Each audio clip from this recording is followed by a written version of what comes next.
Welcome back. Today we are going to take a look at the KZ PR1 HIFI version. So if we look at the shell, it's actually quite handsome shell, all metal build. It says KZ Acoustics and Planar IEM in case you forget that it's a planar. The back, this is a decorative vent, and this side one is a decorative one as well. Functional front vent is right there, and I think that's about it. The shell itself is, as I said, all metal build. It's actually quite nice. It sort of resembles $80 build. The box itself, not so much $80 build, but it's kind of a standard KZ thing, and I do think they probably should have upgraded that to the more fancy black box that they've used on some more expensive models. So going back to CCA's PLA13, I think I did a review of it and said wait for PR1 because they're going to change some things, and they didn't change as much as I was hoping, and maybe they changed some things that I hope they didn't change, but you can kind of see what people are generally going to complain about here. And if we look at Timeless, which is in the blue, Timeless has a bass level, which some people very, very much liked. Some people said it was a little bit too much. But to, bump over Timeless, I think, again, like I said about PLA13, it's probably just a hair too much, even for planar drivers. It's just a bit much to have great planar mids. And then on the treble side, you can kind of see kind of the same thing. I don't think this level is actually all that bad, but a lot of this extra treble that they added out there in the upper treble area, I'm not sure why they kind of went there. It definitely sounds a lot better than the graphs, but still, there's just sort of an elevated, boosted level out here. It's just kind of up there, and it kind of evenly goes across and doesn't really have that many dips the way it appears. So it's just kind of this generally elevated treble that sort of colors a lot of this. So yeah, it's kind of an interesting V shape. Maybe it sounds a little more like a U shape, but a little boost here, a little boost here, then these kind of drop back a little bit, and that's generally what people are going to complain about with this one, and I will as well. So we'll start off with a little warning. I am kind of a planar fanboy. I do love the planars, and I see the performance to value ratio, how much performance you're actually getting out of a set that costs about $100. This one costs less than $100. I think it's about $80. With coupon, it's a little bit less, but I really see that performance value ratio more than I see the problems. And we're certainly going to cover all the problems, but generally, I enjoy all the planars a lot, and so do take that into consideration that I am a little bit of a fanboy when it comes to planars.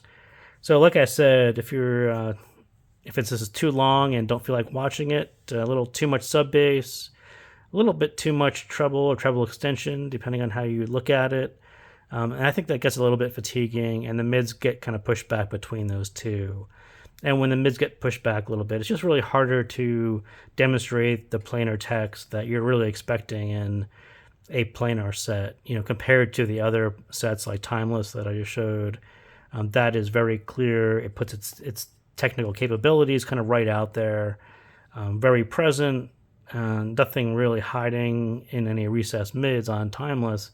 And so, yeah, it's kind of an interesting tuning that they pick for PR1. So as I said, better than PLA13, yes, and this one still has some issues. And I think very much that KZ really likes to fall back on extension, and a lot of times they'll mention in their marketing, look at the extension kind of equates to hi-fi, detail, resolution, a whole list of things, and they tend to forget that the tuning actually matters. You can have those things, but if those things cause fatigue, that's not a good thing. If that thing is causing a V shape in your signature and it's hiding the meat of your sound signature, that's not a good thing either. So I think PR1, they're kind of falling back on this kind of same thing. Look at the extension, it's amazing extension, and don't look at the rest of it.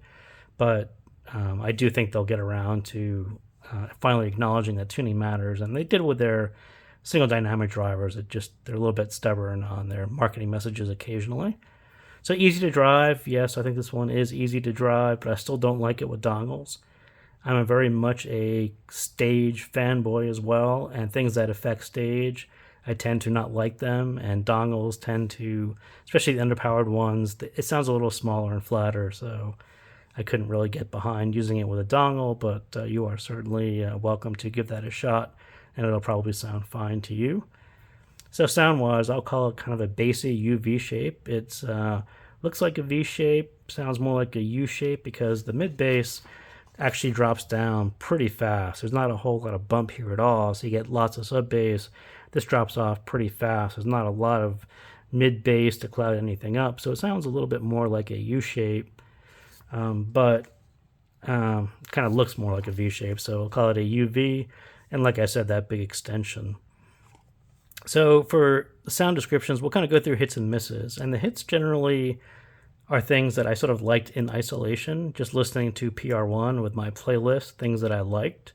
The misses are probably going to be things that relate to how it competes to the other planars in the group, the more expensive planars. So for hits on the bass, I do think that their bass level is actually pretty good here. It's planar bass, so it's actually pretty good. And it definitely can handle some of these large levels, like the level they threw here. And the tracks that don't hit, this elevated bit, the things that really go down into here, those kind of sound fine.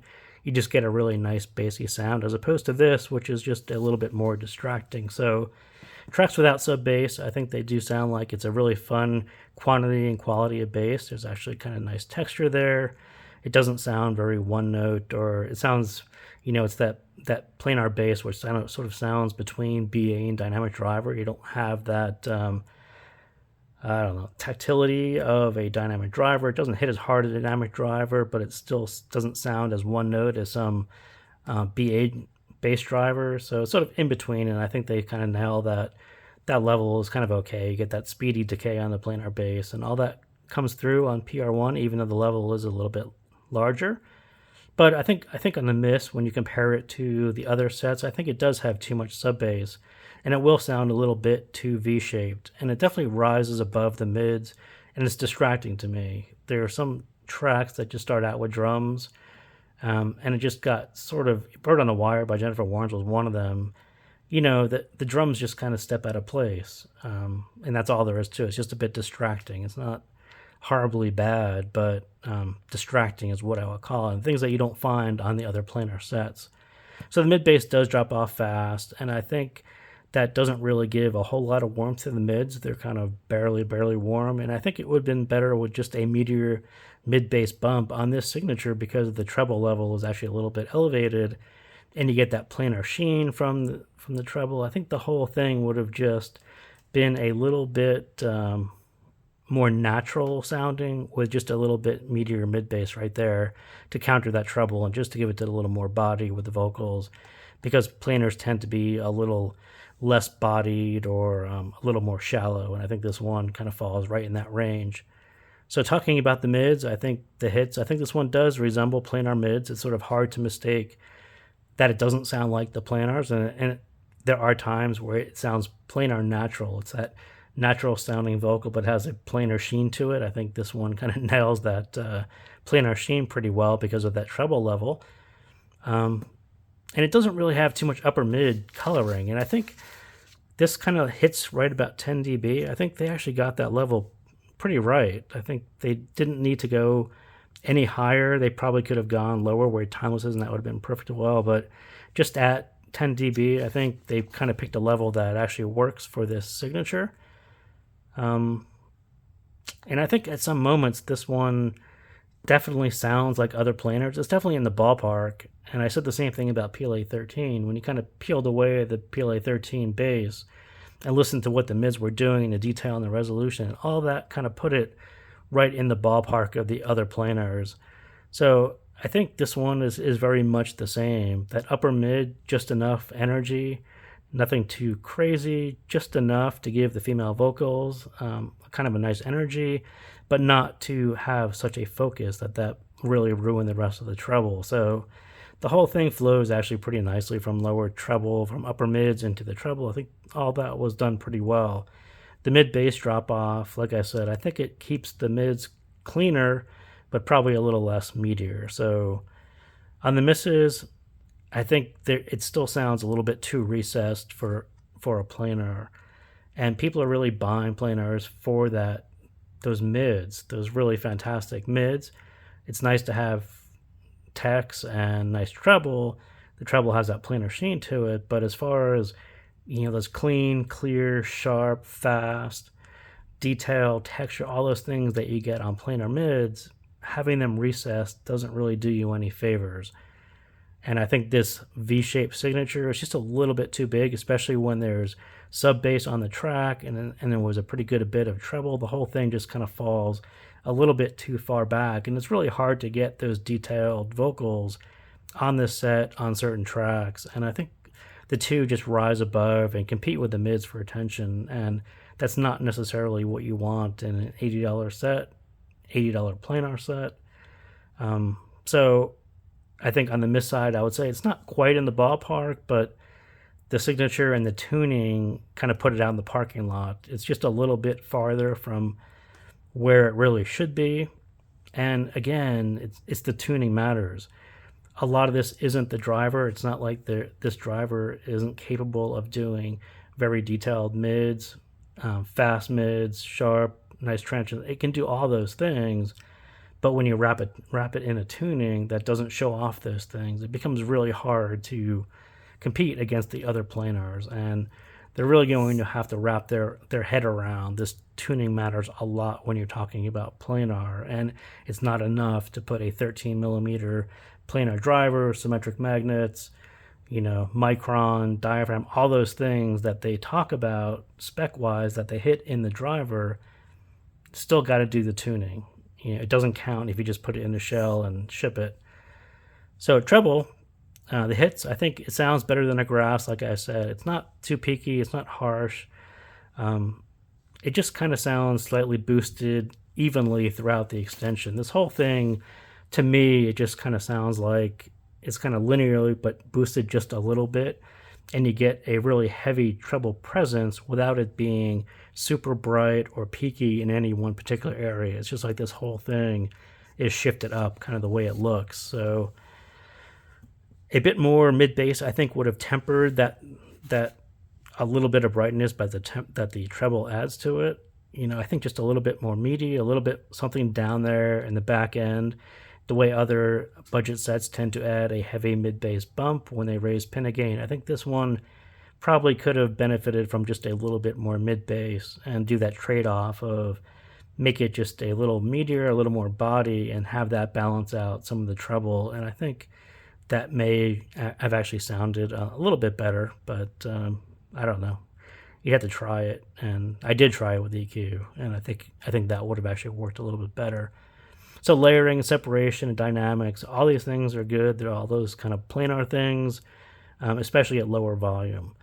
So on the misses side, the extra treble tends to be more of a planar sheen to the sound. I don't think you can listen to this set and not say that it sounds a little bit more planar than the other planars, and I think a lot of it is that treble. I think maybe the driver itself maybe has a little bit more metallic to it, but increasing the treble level just a little bit, I think it just becomes a little more audible. So I think that level also can be a bit fatigue-inducing. It's sort of borderline. It actually doesn't bother me after listening to it for a week. It actually doesn't bother me anymore, but I think right out of the box, I think people will sort of feel that just a little bit. And I do think some tracks have a little more sibilance and those thinner female vocals. Again, I think just a little bit more meat on the other end, probably, and not sub-bass. I think they should have traded off some of that sub-bass for mid-bass, just to add a little more body to the female vocals, just a little bit something, just to kind of get rid of this little bit of sibilance and thinness to female vocals. Lower treble, a lower treble level or a little more mid-bass, like I said, would probably help. And I think layering and separation dynamics will be better at lower or downsloping treble level and would just create more contrast. This is almost like listening to a set that's almost at a slightly higher volume than you're normal listening to.